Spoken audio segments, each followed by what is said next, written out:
Hello, this is Jagdamba Singh. Welcomes you all in political science class 12 की political science आज हम लोग शुरू करने वाले हैं विद द थर्ड लेसन। जो बुक है politics in India since independence, उसका थर्ड चैप्टर हम लोग आज शुरू करने वाले हैं, जो है पॉलिटिक्स ऑफ प्लान डेवलपमेंट, या आजकल नया नाम इसको जो मिला हुआ है वो है प्लान डेवलपमेंट। तो नाम से कोई कन्फ्यूज़न नहीं होना चाहिए। ये पहला पार्ट है जो एक इंट्रोडक्टरी वीडियो होगा, और इसमें हम लोग जानेंगे कि क्या थीम है इस चैप्टर का और किन चीज़ों को हम लोगों को इस चैप्टर में कवर करना है। तो आइए शुरू करते हैं। In the last two chapters we have studies how the leaders of the independence India responded to the challenges of India के इंडिपेंडेंस के साथ कई चैलेंजेस भी इंडिया को मिले। उनमें से पहला था कि पार्टीशन के प्रॉब्लम को रिजॉल्व करना था। जो लोग एक इंडिया से पाकिस्तान के हो जा रहे थे और कुछ लोग पाकिस्तान से इंडिया की तरफ आ रहे थे, तो जो लोग इंडिया में आ रहे थे उनको बसाना था, रिहैबिलिटेट करना था। तो उस प्रॉब्लम को सॉल्व किया गया। उसके बाद दूसरा था इंटीग्रेशन ऑफ प्रिंसली स्टेट्स। तो जो पार्टीशन हुआ उसमें ये शर्त थी कि प्रिंसली स्टेट्स या तो पाकिस्तान के साथ जा सकते हैं, या फिर इंडिया में शामिल हो सकते हैं, या फिर वो इंडिपेंडेंट भी रह सकते हैं। तो ये इंडिया के इंटीग्रेशन के लिए बहुत बड़ा प्रॉब्लम था कि प्रिंसली स्टेट्स को मिलाना बहुत ज़रूरी था। तो ये काम एक चैलेंज के रूप में इंडियन लीडर्स के सामने आया, और इसको इंडियन लीडर्स ने बखूबी इसको रिजॉल्व भी किया, इस प्रॉब्लम को। उसके बाद था प्रॉब्लम रीऑर्गेनाइजेशन ऑफ स्टेट्स को, उसकी बाउंड्री को फिक्स करना था। ये भी एक बहुत बड़ा चैलेंज था कि किस पॉइंट को लेके इस सारे बाउंड्रीज तय किए जाने चाहिए, कि लैंग्वेज के आधार पर होना चाहिए कि कैसे होना चाहिए।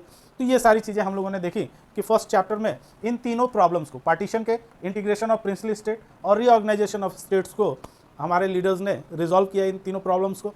उसके बाद जो मेन प्रॉब्लम था वो था इस्टेब्लिशिंग ऑफ डेमोक्रेसी, कि डेमोक्रेसी को कैसे इस्टेब्लिश किया जाए इंडिया में। इससे पहले इंडिया ने कभी डेमोक्रेसी को फेस नहीं किया था।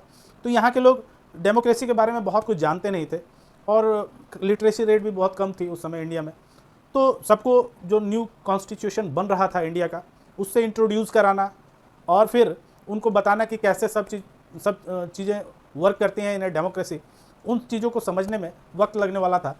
और ये the challenge was to develop democratic practice, जो प्रैक्टिसेस थी डेमोक्रेसी की वो कैसे की जाती हैं उनको समझाना था लोगों को, and accordance with the constitution, और कॉन्स्टिट्यूशन को मद्देनज़र रखते हुए इन सब बातों को इंट्रोड्यूस कराना था लोगों को। तो इस चैलेंज को भी हम लोगों ने सेकंड चैप्टर में देखा कि बहुत अच्छे से हमारे लीडर्स जो थे उस समय के, उन्होंने इसको रिजॉल्व किया। अब बात आती है जो थर्ड चैलेंज था उसको फेस करने का, तो उसको हम लोग इस थर्ड लेसन में पढ़ने वाले हैं। तो आइए समझते हैं कि थर्ड लेसन का थीम क्या होने वाला है। In this chapter we are going to be introduced by the third challenge. Let us see what was the third challenge. In this chapter we are turning towards the third challenge, that of economic development. और वो कौन सी challenge थी? वो थी economic development की। और ये economic development कैसे होना चाहिए था? To ensure wellbeing to all, जिसमें पूरे समाज का कल्याण हो, ऐसा इकोनॉमिक डेवलपमेंट इंडिया को चाहिए था।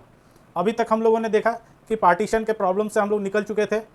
उसके बाद एक डेमोक्रेसी को इस्टेब्लिश करने की बात थी, वो भी कॉन्स्टिट्यूशन बन चुका था, डेमोक्रेसी इस्टेब्लिश हो चुकी थी। और अब जो बात थी वो थी कि इंडिया को डेवलपमेंट की गति देना जरूरी था। तो इस चैलेंज को इंडियन लीडर्स ने किस तरह से फेस किया, इसको हम लोग इस चैप्टर में विस्तार में देखने वाले हैं।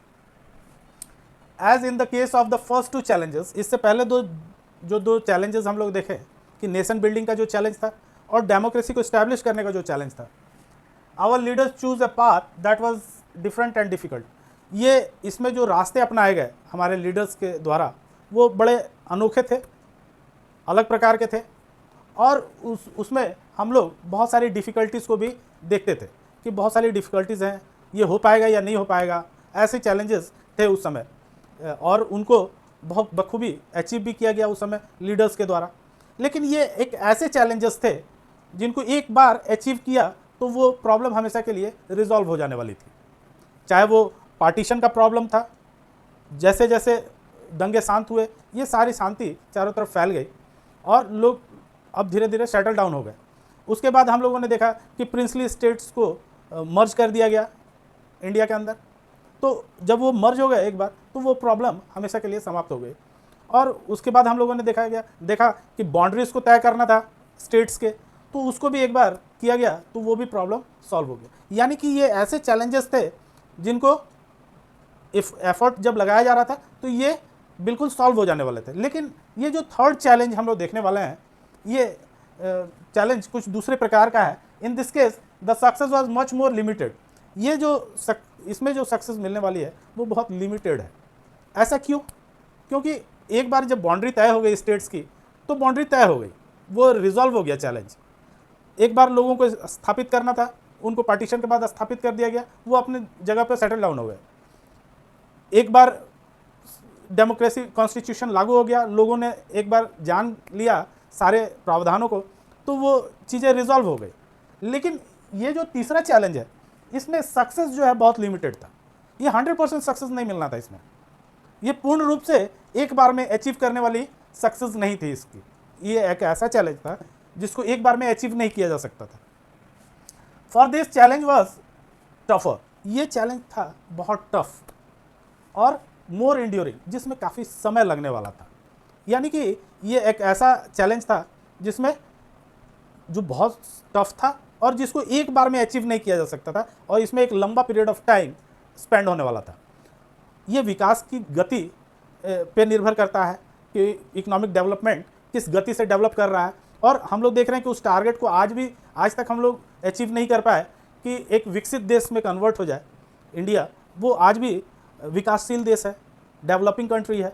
अभी डेवलप होने में उसको समय लगेगा, अभी और समय लगेगा। तो उस समय जो एक प्रक्रिया शुरू की गई वो एक लंबी प्रक्रिया थी और उसमें काफ़ी समय लगने वाला था। इस चीज़ को हम लोगों को इस चैप्टर में समझना होगा कि जो चीज़ें उस समय शुरू की गई उसको आज तक अचीव नहीं किया गया 100%, उसमें अभी और समय लगने वाला है। तो यानी ये एक लंबी प्रक्रिया थी और तुरंत अचीव कर लेने वाली चीज़ नहीं थी। In this chapter, we study the story of political choice involved in some of the key questions of economic development. हम लोग इस चैप्टर में कुछ की क्वेश्चंस को देखने वाले हैं जो इकोनॉमिक डेवलपमेंट से रिलेटेड है। What were the key choices and debates about development? वो की चॉइसेस और डिबेट्स क्या है जो डेवलपमेंट के ऊपर किए जा रहे हैं या किए जा रहे थे उस समय। Which strategy was adopted by our leader? उस समय के लीडर्स ने कौन से स्ट्रैटेजी को अपनाया। In the first 2 decades, पहले 2 दशकों में, यानी पहले इंडिपेंडेंस के बाद के 20 सालों में कौन से स्ट्रैटेजी को लीडर्स ने अपनाया और उसे क्यों अपनाया, इन सारी चीज़ों पे हम लोग विस्तार में देखने वाले हैं इस चैप्टर के अंदर। तो आइए एक स्टोरी को देखते हैं और उससे बहुत कुछ समझ में आएगा हम लोगों को कि ये चैलेंज क्यों इतना टफ था। उसको हम लोग एक उड़ीसा की स्टोरी से समझने की कोशिश करते हैं। आज़ादी के बाद पूरे विश्व में स्टील का डिमांड बहुत ज़्यादा बढ़ गया था। The global demand of steel increases. पूरे वैश्विक स्तर पर स्टील का डिमांड बहुत इंक्रीज कर चुका था। Odisha has largest reserve of iron ore in the country. उस समय आयरन ओर बहुत ज़्यादा उड़ीसा में पाया जाता था रिसोर्स के रूप में। The state government wants to cash the demand of the iron ore. जो ये आयरन ओर का डिमांड उठ रहा था पूरे विश्व में, इसको कैश कराने की कोशिश उड़ीसा की जो स्टेट गवर्नमेंट थी वो चाहती थी कि इसको कैश करा लिया जाए, इसको भुनाने की कोशिश में लगी हुई थी। The state government signed MOU with international and domestic steel makers. वहाँ की जो स्टेट गवर्नमेंट थी उसने एक MOU memorandum of understanding sign किया with the international and the domestic steel makers. उस समय इंटरनेशनली जो स्टील मेकर्स थे और जो डोमेस्टिक स्टील मेकर्स थे उनके साथ एक मेमोरेंडम ऑफ अंडरस्टैंडिंग को साइन किया स्टेट गवर्नमेंट ने, जो उड़ीसा की थी।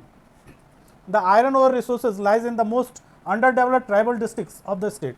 लेकिन ये जो आयरन का ओज मिलने वाला था वो उन इलाकों में था जहाँ ट्राइबल्स जो बहुत अनडेवलप्ड थे वहाँ पे सिचुएटेड था।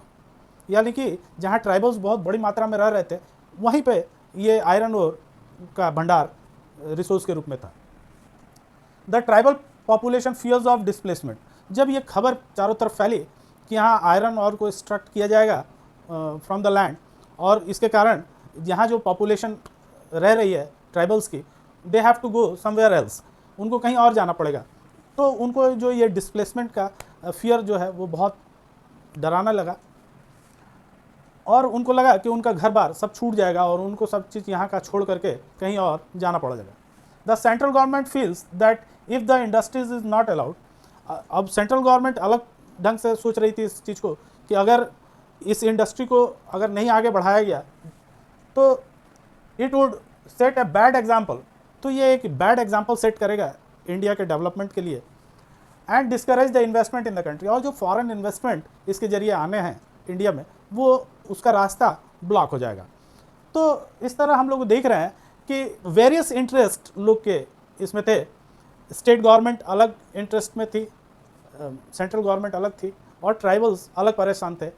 यहाँ तक कि इन्वायरमेंट के बचाव में जो लोग लगे रहते हैं, उनका ये मानना था कि इससे इन्वायरमेंट पॉल्यूट होगा। तो सबके अलग अलग इंटरेस्ट इसमें शामिल थे।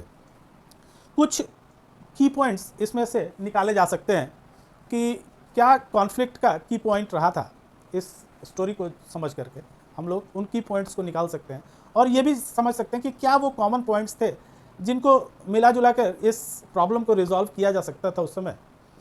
तो इन सारे सवालों को आप एक बड़े पैमाने पर सोचिए, और इस तरह के प्रॉब्लम्स बहुत सारे हम लोग डिस्कस करने वाले हैं इन द चैप्टर। तो उम्मीद है बच्चों कि आपको इंट्रोडक्शन समझ में आया होगा कि क्या थीम लेकर हम लोग इस चैप्टर में चलने वाले हैं। और ये एक विकास की एक लंबी कहानी यहाँ से इंडिया की शुरू होने वाली है। तो उम्मीद है बच्चों कि आपको वीडियो पसंद आया होगा। तो दोस्तों के साथ शेयर कीजिए, लाइक कीजिए वीडियो को और सब्सक्राइब कीजिए, और इस चैप्टर के अंत तक बने रहिए। Thank you.